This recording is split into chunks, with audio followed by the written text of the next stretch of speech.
While the Prime Minister faced questions over his leadership, today was the day the government announced a wide-ranging plan to tackle inequalities between different regions by 2030. The 12-point Levelling Up mission includes a man who walked 28 miles to stab his former partner and her 9-year-old son has been jailed for life with a minimum of 40 years. Lincoln Crown Court, Sangeeta, an awful case. What was said in court? The Manchester United footballer Mason Greenwood has been bailed. He was arrested on suspicion of rape, sexual assault and threats to kill. Yasmin Bottleby is near his home in Cheshire. And Yasmin, what more can you tell us? Medication to treat menopause symptoms could be made available without a prescription under new plans. Well, health watchdogs are consulting on reclassifying hormone replacement therapy so women can pick it up at pharmacies instead of going to a GP or a specialist. Well, Dr. Paula Briggs is chair. Still to come. But first, Simon Cowell was rushed to hospital after crashing his e-bike. It's the second time in 2 years he's been injured coming off his bike. Louise Scott is in West London for us this lunchtime. Louise, how's he doing then? Whoopi Goldberg has been suspended for 2 weeks as co-host of US show The View because of what the head of ABC News called her wrong and hurtful comments about Jewish people and the Holocaust. Now, the Duchess of Cambridge has taken over from Prince Harry as the patron of English rugby. In her new role, Kate will be the figurehead for both Rugby Union and Rugby Football League. And on her first day, she's been at the home of English rugby, Twickenham. Our royal editor, Chris Shipp, was there. Our royal editor, Chris Shipp, reporting there. A study has found that plants are flowering a month earlier than usual in the UK due to the effects of climate change. Scientists... Now, the isolation of lockdown during the pandemic led to a big increase in rates of loneliness, with more than 9 million people saying they are experiencing it.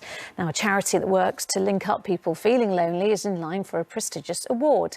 The National Diversity Awards, which celebrates achievements of grassroots communities, is on Friday. Befriend in South Yorkshire recruits volunteers to visit an isolated neighbour, as well as organising group sessions. Faye Barker explains. Finally, it could be a scene from Only Fools and Horses. The Queen's Platinum Jubilee is around the corner with money to be made from souvenirs, but lovely jubbly. That's it. Mary's here with the evening news at 6:30. The news for you all follows the national weather, but from everyone on the lunchtime team, bye-bye.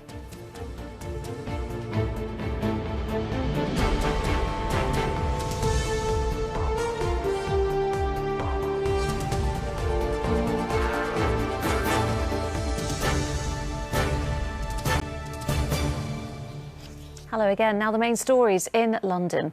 There is continued pressure on Met Commissioner Dame Cressida Dick today after a police...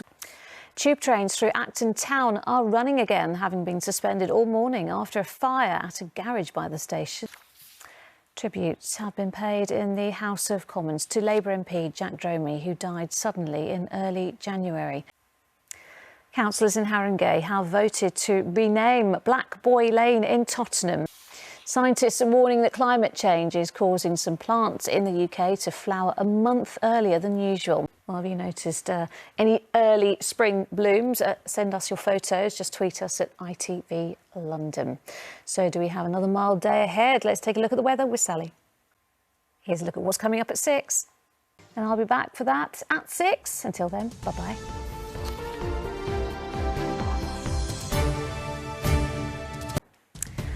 There's plenty more to come on the programme.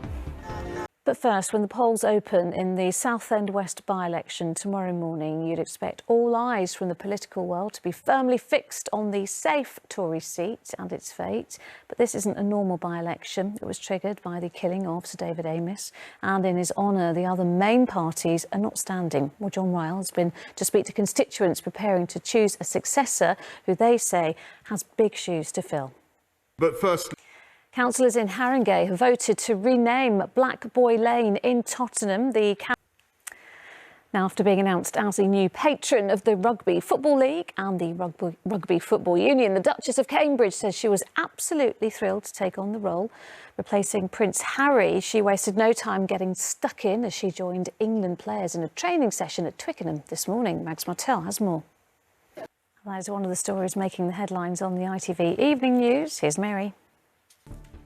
Now time for our guest tonight, and we're going back to the 80s. And we mentioned it there, some hometown glory for Adele. She's confirmed she will be performing at the Brit Awards next week. Just got this awful vision. She's doing it. She's going to be here next stage week. and then going, oh, Harmony. No stage diving. I wouldn't recommend it. Sally, you're here. You're ready. Let's talk about the weather. Finally, the incredible life and legacy of reggae legend Bob Marley is being celebrated in a new interactive experience here in London. He lived in Chelsea during the 1970s and was often spotted playing football in Battersea Park. Well, according to his daughter, the capital always held a special place in his heart. Ria Chatterjee has been to the Saatchi Gallery to find out more about the Bob Marley One Love experience. Oh, Ria Chatterjee with that report, and that is it from us. We're back with the latest after ITV News at 10. Coming up, Mary with the ITV Evening News, but from me and the rest of the London team. Bye-bye.